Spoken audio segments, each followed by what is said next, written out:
Alright, what's going on, guys? Trev back again, here to bring you another video. This one's going to be doing a video giving my thoughts on the writer's strike having been averted. There will not be a writer's strike this upcoming year. Apparently the WGA got what they wanted, so everything goes forward according to plan. It's really great news, great to hear. Also going to give my thoughts on Josh McDermitt shutting down his social media accounts with a video linked for you guys in the description, and we'll do some of your guys' questions in the usual Q&A.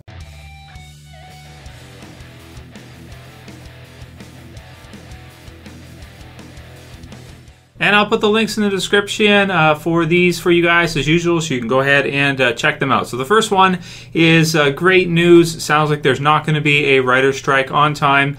They were able to, it kind of sounds like last minute really, because the second was yesterday, and that was their deadline, but it sounds like the Writers Guild got what they wanted because the strike has been averted, so no strike. We'll be getting our usual TV series, not just Walking Dead, but basically everything else too, according to as per normal with the writers. So Game of Thrones, all the other different series that we're into, Better Call Saul, for example, which is on right now, which I've been reviewing. And it's just really good news, so I'm happy to hear it. It's great. Link will be to comicbook.com. I want to thank Andy G and ComaDrug235 for letting me know about it. Really cool. The quote-unquote says, we won a 15% increase in pay TV residuals. So they got a raise. They got a raise, right? Roughly $15 million in increases in high-budget SVOD residuals. I don't know, some kind of metric, money metric. They get paid more money. Let's just put it that way. Let's keep it simple. And for the first time ever, residuals for comedy, variety writers in pay TV. So whatever, they're getting paid more. Fine, it's good. Also, for the first time ever, job protection on parental leave. So that's pretty cool for them. If the female writers happen to get pregnant, then they can take leave and have some kind of pay residual, so to speak, if you want to be fancy, use fancy language, right? So it's good news. It's all good news all around. Happy to hear they got what they wanted and going to get paid a little bit more, not a tremendous amount, 15%. So it's what it is, and parental leave. So that's great. So happy news for that one. Next one, a few people sent me the link for, it says, attention Trev, check this link out, and it's got the link to Instagram. Actor Josh, who plays Eugene, had deleted all of his social media due to harassment and death threats by fans. Unbelievable how some people take it very seriously. That's from Debbie Rosales, so thank you, Debbie, for the message, and anyone else who sent it to me. Definitely check it out, guys, because it's a video from him, I think before he shut down his social media account. So this one is really not cool. He mentions harassment and death threats by fans. It's kind of ridiculous that that's the way the internet is nowadays, but I mean, me, myself, too, having been on YouTube now for over 7 years, we're getting closer to 8 years now, going into season 8 for Walking Dead and all the other stuff I've done over the years, mixed martial arts videos, Breaking Bad, everything like that. There's worse communities out there than The Walking Dead, but it's ridiculous that, people do that online, because you got to remember that it's scary, right? You get a death threat from somebody, and it's someone anonymous. You don't know who that's coming from. Now, a lot of times it's keyboard warriors at home from their parents' basement, not getting enough sunlight, all depressed and, trolling and sending through ridiculous messages. But you just never know. You never know who's sending that kind of stuff, and it's really not cool. I mean, people need to learn to separate the actor of a character from the actual character himself. So Eugene makes a heel turn, everybody starts, threatening Josh McDermitt for that. It's not cool, man. It's really not cool. So I feel sorry for him that he decided to shut down his accounts. Hopefully he will bring them back, because to be honest, if you're an actor, that kind of thing is good to have, probably for your profile. And if you're going to get a role like after Walking Dead eventually, depending on how many seasons and how long he's playing Eugene for in Walking Dead, if he ever applies for something later on down the road, having a good following is really good for applying for roles, I would think. If somebody has, like Chandler Riggs, I think has a few million followers or whatever, it's going to be good, because you have your own kind of following. You can apply for, some kind of movie role or something, and, the chances of them hiring you, if they see that kind of a following, that you have that kind of a fan base, then I would think that would help you get roles, right? I would think so, because you've got your own fan base that's probably going to follow you regardless of what projects you're into, or at least you could kind of link them through your social media accounts, and then you can kind of promo whatever movies or TV series you're working on, and your fans can check it out. So this is definitely good for a career to have that kind of thing. But people abuse it. People take it too far. Internet trolling, they go hand in hand. It's just what it is. But it's kind of sad. And yes, people do absolutely take it overboard. Most of the time, it's nonsense. Most of the time, they don't mean it. But at the same time, it doesn't feel comfortable, especially if you have public information out there. I keep everything private, so I don't, let anybody know my address or, where I live or anything like that on purpose, because you can. I mean, it's crazy. So, I feel sorry for him. That sucks. Support him as best you can, everybody. I don't know how you could if you can't contact him, but, through social media. But I would just say, lead by example with this one. And, anybody who was involved in that kind of stuff, first of all, shame on you. Second of all, it's just really ridiculous. And you got to remember that person who's receiving that is a real human being, just like anybody else. He's an actor, right? He's just a person, just like anyone else. I know you see him on TV and you skyhook it and you think he's like some kind of magic, I don't know, famous person or something. And that's kind of the way people view famous people, that they're special, they're like aliens or something. But he's just really a person, right? So that's really sad, and I definitely feel bad for him. So, also, pop culture stuff, wanted to hear my thoughts on that. So it's kind of pathetic, to be honest, that people do that kind of stuff. But they do. Hopefully he'll bring it back up, because really, it's just the internet. People are going to troll. That's what it is. But yes, sometimes they do take it far overboard. I've been trolled by certain individuals for years. I've had certain people troll for years, go through different accounts, stuff like this. It's like, it's ridiculous. What can you do? There's some absolute scumbags out there, so it's what it is. But yeah, let's hope that he gets, he puts it back up, because it's probably best for him and best for his career to have it.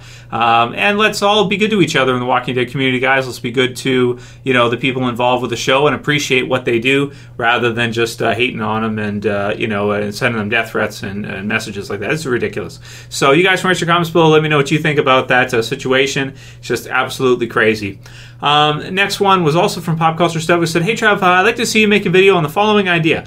Who would last the longest and kill the most zombies out of all our main characters from The Walking Dead if they were in the middle of a football stadium and zombies just broke through all the gates at the same time heading for them in the center of the stadium? Who kills the most and who lasts the longest? Thanks." So, I think like Michonne would be really good. Daryl would be really good as well too. Rick would be good, but once he runs out of ammo, he might have to switch to like a hatchet or something.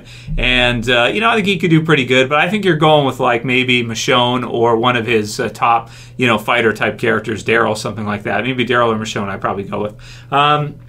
Although Negan could do pretty good as well too, because the bat and everything, and he's got the leather and everything. And that's the thing about leather jackets, right? You can't bite through them, so it's good. Next one is, "Hi Trev, we've seen a lot of different deaths on The Walking Dead, mostly by walker or bullets, of course. What death would you like to see that hasn't been shown? I don't think a main character has been hung yet." So that's something that will be pretty brutal to see. It's something that you can see in Game of Thrones, for example. You see characters get hung or decapitated or things like that. Is really brutal. Of course, the Lucille kills were very brutal, but I think a hanging would actually be very brutal and could have quite a bit of shock value. And I think that could be really cool to see in the series. Definitely get people talking for sure. So that's a good one. Trying to think what else would be common, that type of thing, or maybe death by a knife. Well, we've seen Sora with Michonne killing, the governor in that before, so we have seen stuff like that prior. Torridd says, "Hey Trev, there has been seasons where The Walking Dead has begun very well with the first 3 episodes. What would you say are the best 4 consecutive episodes of the best quarter season or the best section of The Walking Dead? Not necessarily from the beginning of a season, but your favorite kind of, mini or half a quarter of a season, so half of a half season. What is your favorite 4 episodes consecutively?" That's a pretty tough one. It depends where you want to kind of pick them from. I think some that can make a case for some of the best would be like maybe the last few episodes of season 2, or maybe like the season 5 No Sanctuary leading into that. So like if you started like the season 4 finale A and you go into 3 episodes into the next, you get kind of the whole terminus story arc in one quick 4-episode shot. It was very, very exciting. So I think maybe that would be your best one. But I also like the No Way Out to be like your cap, because it's my favorite episode ever. And then maybe the 3 episodes prior to that with the mid-season finale in that. The only thing is the first out of those is okay. It's not that great. But No Way Out was so incredible that, you might go with that. Really, really cool. Good stuff. Next one was, hey Trev, do you think the relationship between Carl and Lydia will work in the TV show? If so, will they play more on the love triangle with Enid, more than how they passed over with Sophia in the comics? So it's true that it was a concentration in the comics, but that's one thing that's great about the TV series, is that we're getting so many episodes with extensions that you get more time with each character. So we really get, I think, to take that original storyboard of the comics, really expand on it, and really kind of dig into those nitty-gritty character emotions that you don't really get to see in the comics in one panel. You kind of have to, with the comics, you have to fill in the blanks, and that can lead to some ambiguity. That can lead to, I suppose, misinterpretations, because there's more space for you to fill out with your own mind and your own imagination, versus the TV series where you can get kind of a better idea of each character, because we're getting to hear a lot of dialogue from each one. We have exposition. We have characters who say things about each other. They kind of subtly turn Maggie into this badass leader from prior, where she was kind of at prior.